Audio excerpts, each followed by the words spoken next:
Death was supposed to be the end of Ellie Morgan's story, not the beginning. But when Mark Winters accidentally walked into room 307 instead of 370, he found more than just a wrong turn. He found the woman who would change everything. Their love story wasn't supposed to have a future, just borrowed time measured in beeping monitors and medication schedules. Yet sometimes, the most beautiful stories are written in the margins of impossibility. If this story touches your heart, please like this video and subscribe to our channel for more emotional journeys that remind us how love finds us in the most unexpected places. Mark Winters balanced a paper coffee cup in one hand and a worn teddy bear in the other as he navigated the sterile hallways of Memorial Hospital. The fluorescent lights buzzed overhead, casting everyone in that particular shade of sickly pale that only hospitals seemed capable of producing. His son Tyler had been admitted yesterday for appendicitis. A routine procedure, the doctors assured him, but nothing felt routine when it was your 8-year-old on the operating table.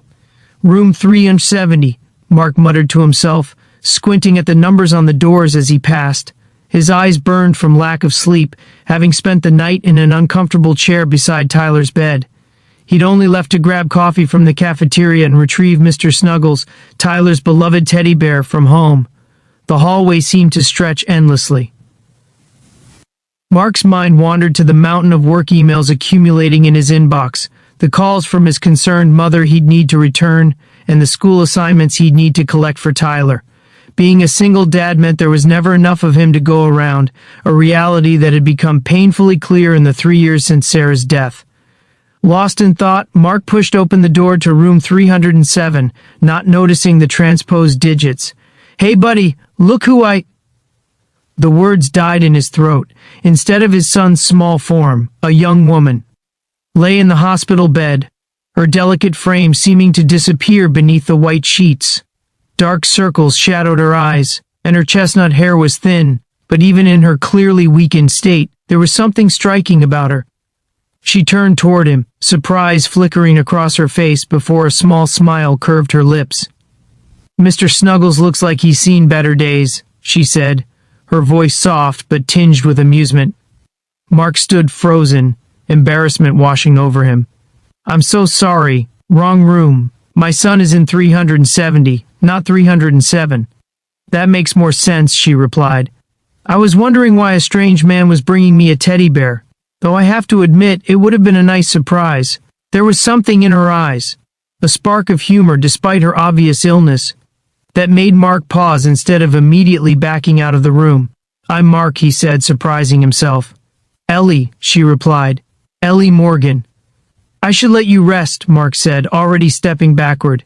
"Actually," Ellie said, "would you mind staying for just a minute? Visitors are rare currency around here, even accidental ones." Mark hesitated, thinking of Tyler waiting for his bear, but something in Ellie's expression, a loneliness he recognized all too well, made him nod. "Just for a minute," he agreed. That minute turned into 5, then 15. Ellie was easy to talk to, with a quick wit that belied her physical condition. She asked about Tyler, listened intently as Mark explained the appendicitis situation, and shared that she'd had her own appendix removed when she was 12. "It's my professional opinion that ice cream is medically necessary after appendix removal," she said with mock seriousness. "Doctor's orders." Only when his phone buzzed with a text from the nurse checking on Tyler did Mark realize how much time had passed. "I really should go," he said, genuinely regretful. "Of course," Ellie nodded. "Your son needs his dad. And Mr. Snuggles." Mark paused at the door. "It was nice meeting you, Ellie." "Likewise." Mark, who enters wrong hospital rooms. He found himself smiling as he walked to Tyler's actual room, wondering what had brought Ellie to the hospital and how long she'd be there. The thought was quickly pushed aside as he entered room 370 and saw Tyler's face light up at the sight of his teddy bear. "Mr. Snuggles!" Tyler exclaimed, reaching out with the arm not connected to and forth. "Sorry it took so long, buddy," Mark said, handing over the well-loved bear and ruffling his son's sandy hair. "I got a little lost." 3 days later, Tyler was discharged with instructions for home care and a follow-up appointment. As they prepared to leave, Mark found himself thinking about the woman in room 307, Before he could talk himself out of it, he made a detour. "Where are we going, Dad?" Tyler asked, sitting in the wheelchair hospital policy required for discharge. "I just want to say goodbye to someone," Mark replied. When they reached room 307, Mark knocked softly. A nurse exited, giving him a curious look. "Are you a friend of Ellie's?" she asked. "Sort of," Mark replied. "Is it okay if we say hello?" The nurse hesitated. "She's having a rough day, but visitors sometimes help. Just keep it brief, please." Mark nodded, suddenly uncertain. He hadn't planned this far ahead. "Dad?" Tyler looked up at him questioningly. "There's someone I'd like you to meet," Mark explained, pushing the wheelchair into the room. Ellie looked worse than she had 3 days ago. Her skin had a grayish tinge, and the machines around her beeped with more urgency. But her eyes brightened when she saw Mark, then widened with surprise at the sight of Tyler. "The famous Tyler," she said, her voice weaker than before. "And Mr. Snuggles, too. I'm honored." Tyler, usually shy around strangers, seemed immediately comfortable with Ellie.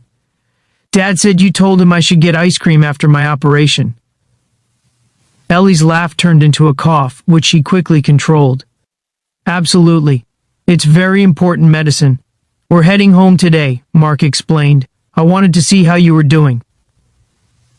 Something flickered across Ellie's face. Sadness, perhaps, or resignation. "That's wonderful news about Tyler. I'm just having a maintenance day. Nothing exciting." Mark could tell she was downplaying whatever was happening, but he didn't press. Instead, he found himself saying, "Maybe we could visit sometime? If that's okay?" The surprise on Ellie's face was genuine. "You'd want to?" "Yeah," Mark said, realizing he meant it. "We would." Tyler nodded enthusiastically, already charmed by Ellie's warm smile and the way she spoke to him like he was an adult. "I'd like that," Ellie said softly. "Very much." As they left the hospital, Tyler asked, "Is Ellie going to be okay, Dad?" Mark realized he didn't know anything about Ellie's condition. "I hope so, buddy." "She's nice," Tyler said simply, "and pretty." Mark felt a flush creep up his neck. "Yes, she is." Their first official visit came a week later, armed with a deck of cards and a container of homemade cookies that Tyler had insisted on baking. Mark had called ahead to make sure Ellie was feeling up to visitors, and the nurse had sounded surprised, but pleased when she confirmed it would be fine. Ellie was sitting up in bed when they arrived, her hair pulled back in a loose ponytail. She looked better than the last time they'd seen her, though still undeniably ill. "The Winters men," she greeted them with a smile. "And bearing gifts no less." Tyler proudly presented the cookies, explaining in detail how he'd made them mostly by myself with just a little help from Dad. "These look amazing," Ellie said, examining one with exaggerated seriousness. "Perfect chocolate-to-cookie ratio. Excellent work, Chef Tyler." They played Go Fish and Crazy Eights, and Ellie taught Tyler a card trick that delighted him. Mark found himself watching her, the way her hands moved gracefully despite their slight tremor. How her laugh seemed to brighten the sterile room, the gentle patience she showed his son. When Tyler went to the bathroom, accompanied by a nurse, Mark finally asked the question that had been on his mind. "What are you in for, if you don't mind me asking?" Ellie's smile dimmed slightly. "Acute myeloid leukemia. Round 3 of treatment." The words hit Mark like a physical blow.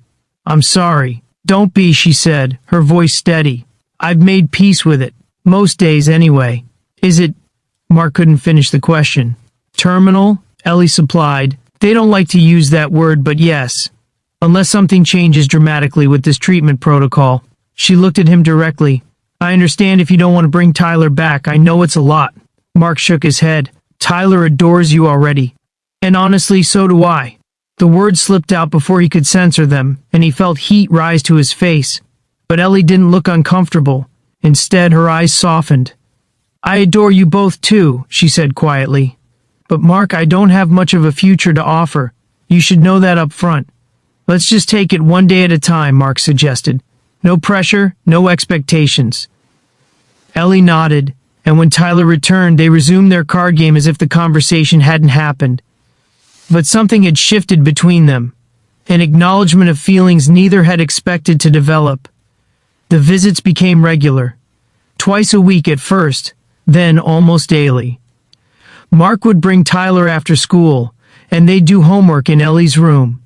On days when Ellie felt well enough, they'd walk the hospital corridors together, Tyler chattering between them. Mark learned that Ellie had been a children's book illustrator before her illness made it difficult to draw. She showed them sketches from her better days, whimsical animals and magical landscapes that captivated Tyler. "You're really talented," Mark said, flipping through her sketchbook. "I was," Ellie corrected. Gently. "The neuropathy in my hands makes it hard now." "Have you tried digital art?" Mark asked. "Maybe with a tablet it would be easier than holding a pencil." The idea seemed to spark something in Ellie. The next day, Mark brought his old iPad and stylus, and they downloaded a drawing app. Ellie's first attempts were shaky, but by the end of the week, she was creating again, simpler designs than before, but art nonetheless. "You gave me back a piece of myself," she told Mark one evening after Tyler had fallen asleep in the visitor's chair. "I didn't realize how much I missed creating until I started again." "I'm glad," Mark said, reaching for her hand. It felt natural now, this physical connection between them. "You deserve to keep doing what you love." "What about you?" Ellie asked. "What do you love that you've set aside?" The question caught Mark off guard. Since Sarah's death, he'd focused entirely on Tyler and work, putting his own interests on indefinite hold. "I used to play guitar," he admitted. "Nothing serious, just for fun." "Why did you stop?" "No time, I guess. And it felt frivolous after Sarah died. Like I didn't deserve enjoyment." Ellie squeezed his hand. "Grief isn't a punishment, Mark, and Tyler deserves to see his dad finding joy in life." Her words stayed with him. That weekend he dug his old acoustic guitar out of the closet and started playing again. Rusty, at first, then with growing confidence. Tyler was fascinated, having been too young to remember his father playing before. "Can you teach me?" he asked, and Mark found himself agreeing. When they told Ellie about their guitar lessons, her face lit up. "You have to play for me sometime, when you're feeling better," Mark promised. But Ellie's better days were becoming less frequent. The treatment was taking its toll, and there were visits when she could barely stay awake to talk with them. On those days, Mark would read aloud books they'd chosen together, while Tyler colored quietly. The hospital staff had grown accustomed to their presence. Nurses would save extra pudding cups for Tyler and update Mark on Ellie's condition when they arrived. Dr. Patel, Ellie's oncologist, even pulled Mark aside one day. "Your visits are the brightest part of her day," he said. "Her vitals actually improve when you're here." "She's the brightest part of our days too," Mark replied honestly. Dr. Patel's expression turned serious. "You should know that the latest treatment isn't showing the results we'd hoped for. We're discussing options, but—" He didn't need to finish the sentence. Mark understood. That night, after Tyler was asleep, Mark sat on his back porch with his guitar, playing softly as tears streamed down his face. He was falling in love with a woman who was running out of time, and there was nothing he could do to stop either process. "I want to go outside," Ellie announced one afternoon in late spring. A real outside, not just the hospital garden. Mark looked up from the book he'd been reading. "Is that allowed?" "Probably not," Ellie admitted. "But I haven't felt the sun on my face in months. I miss it." Mark studied her face, the determination in her eyes, the color that had returned to her cheeks after a relatively good week. "Let me see what I can do," he said. It took some convincing, but with Dr. Patel's reluctant approval and a nurse's accompaniment, they arranged a short excursion. The following Sunday, Mark helped Ellie into a wheelchair, while Tyler bounced excitedly beside them. "Where are we going?" Ellie asked as Mark pushed her through the hospital corridors. "It's a surprise," Mark replied. They drove to a small lake just outside the city, a peaceful spot where Mark and Tyler sometimes came to skip stones. The nurse, Maria, helped get Ellie settled on a blanket under a shady tree, close enough to see the water, but protected from direct sun. "1 hour," Maria reminded them, "and if anything changes, we go back immediately." Ellie nodded, but her attention was already elsewhere, taking in the rippling water, the rustling leaves, the open sky above them. She closed her eyes and tilted her face upward, breathing deeply. "It smells like freedom," she murmured. Tyler ran to the water's edge, searching for perfect skipping stones. Mark sat beside Ellie on the blanket, watching his son.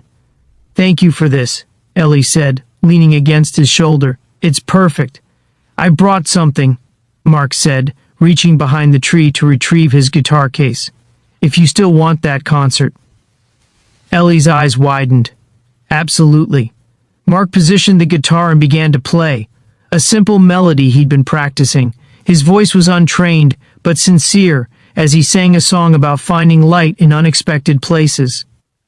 Tyler abandoned his stone skipping to listen, sitting cross-legged in front of them. When Mark finished, Ellie was crying silently, tears tracking down her cheeks. "That was beautiful," she whispered. "Dad's teaching me too," Tyler announced proudly. "But I'm not very good yet." "I bet you're wonderful," Ellie told him. They spent the rest of their hour talking and laughing, watching clouds drift overhead and making up stories about their shapes. When Maria signaled it was time to return, Ellie didn't protest, though Mark could see the reluctance in her eyes. "We'll do this again," he promised as he helped her back into the wheelchair. "I'd like that," Ellie said, though something in her tone suggested she didn't believe it would happen. On the drive back to the hospital, Ellie fell asleep, her head resting against the window. Tyler watched her from the back seat, his expression unusually solemn. "Dad," he whispered, "is Ellie going to die like Mom did?" The question pierced Mark's heart.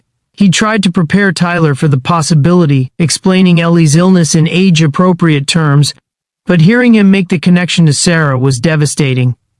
"Ellie is very sick," Mark said carefully. "The doctors are doing everything they can." "But she might die," Tyler persisted. "Yes, buddy, she might." Tyler was quiet for a moment. "If she does, will we still remember her, like we remember Mom?" "Always," Mark promised, his voice thick. "We'll always remember Ellie." The decline, when it came, was swift and merciless. 2 days after their lake excursion, Ellie developed a fever that her compromised immune system couldn't fight. Mark and Tyler arrived for their usual visit to find her in isolation, with doctors in protective gear moving urgently around her room. A nurse intercepted them,